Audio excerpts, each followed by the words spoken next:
Newsradio 700 WLW. We have gone to him before, and he's always good. Quentin Brogdon, how are you? Good afternoon, Eddie and Rocky. Thanks for having me back. Yeah. So, Quentin, what are the legal options? What do you think that Congress, in this case the House, is pursuing as possible consequence for these companies? Well, you noted these four guys, Tim Cook from Apple, Jeff Bezos from Amazon. It's Bezos' first time to testify at all ever before Congress. Mark Zuckerberg from Facebook and Sundar Pichai from Google. They're all testifying before the House of Representatives. And it should be, and it's supposed to be, really narrowly focused on antitrust, but it's going to turn into, no doubt, political theater where privacy issues, content, workers' conditions, some of the workers in these places, all that's going to be discussed.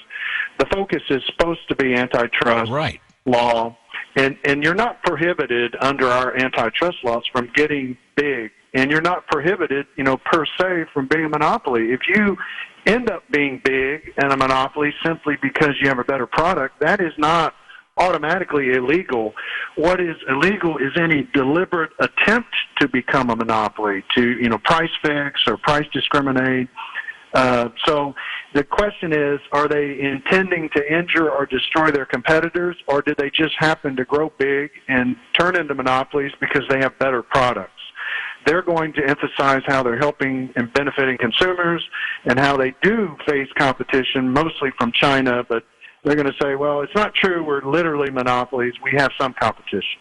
I mean, look at a company, Quentin, like Amazon. I mean, they don't just sell you books anymore. They're selling you, meals. They're selling anything. Anything. I mean, they have their own grocery store. They have, all these sorts of, big corners of the whole entire economy that they're controlling to the point where it's hard to compete with them. So is there a legitimate case in your point that they are a monopoly and they can price things? I mean, look at shipping. They offer free shipping. That alone gives them such an advantage to hardly really any other company out there. In your opinion, are they a monopoly?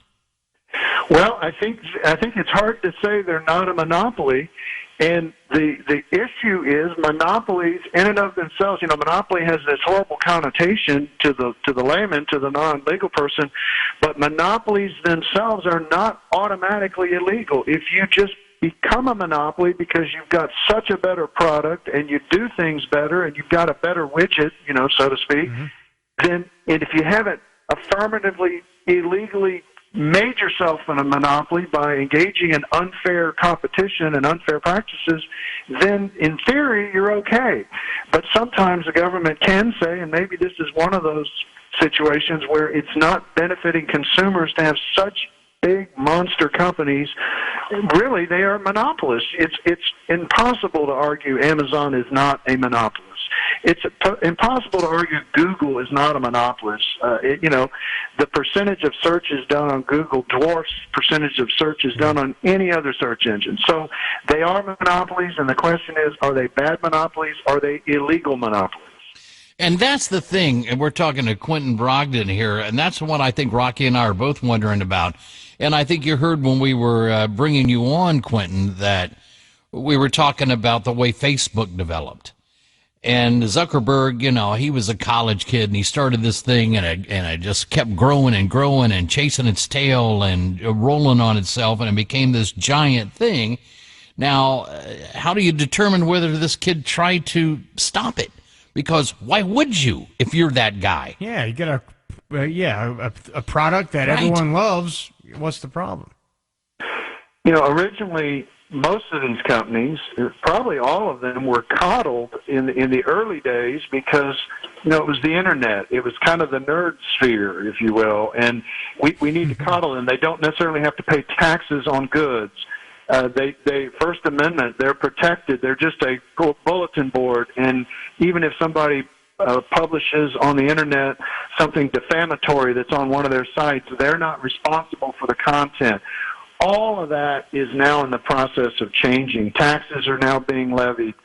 The president has talked about making them responsible for defamatory conduct. And on the left, on the other side of the political spectrum, there's a move towards making them try and filter content and not just say we're a bulletin board, and if, the Nazi Party posts something, for instance, we're not responsible.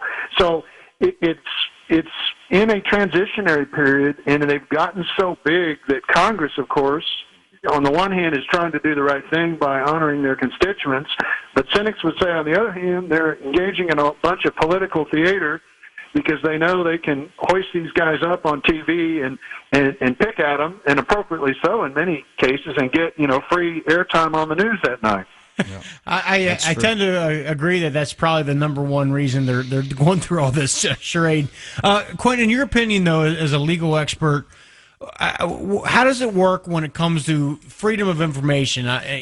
For instance, Twitter a couple of days ago took down this video that was being recycled. I mean, it was like millions of people saw this thing. I think Breitbart put it out. It was a bunch of doctors talking about COVID and, masks don't do anything and all that sort of thing. It was removed because it was deemed as false information. Now what qualifies as false information? I feel like I can find false info on YouTube or the internet all the time. I can go on YouTube right now and find someone that will tell me the benefits of microdosing and how good it is for your health and all this sort of stuff, which I think is crazy. But so what is the distinction between this is crazy, wacky, and purposefully, trying to trick the public versus, hey, this is just an opinion and any opinion should be available on the internet?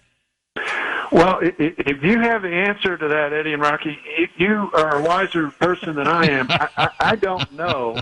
I do know that even the companies, and cynics would say their attitude is evolving because of advertisers, particularly Facebook recently faced a backlash because Facebook's historical position has been we don't filter anything, we're not responsible for the content, and now they have a content officer who's in charge of that, and now they're responding, and some advertisers pulled the money. So cynics would say these companies go where the money goes, and they do what the money requires them to do, nothing more and nothing less. And so I don't know, it's a slippery slope. Once you start censoring and pulling things off, something you think is true, I might not think is true.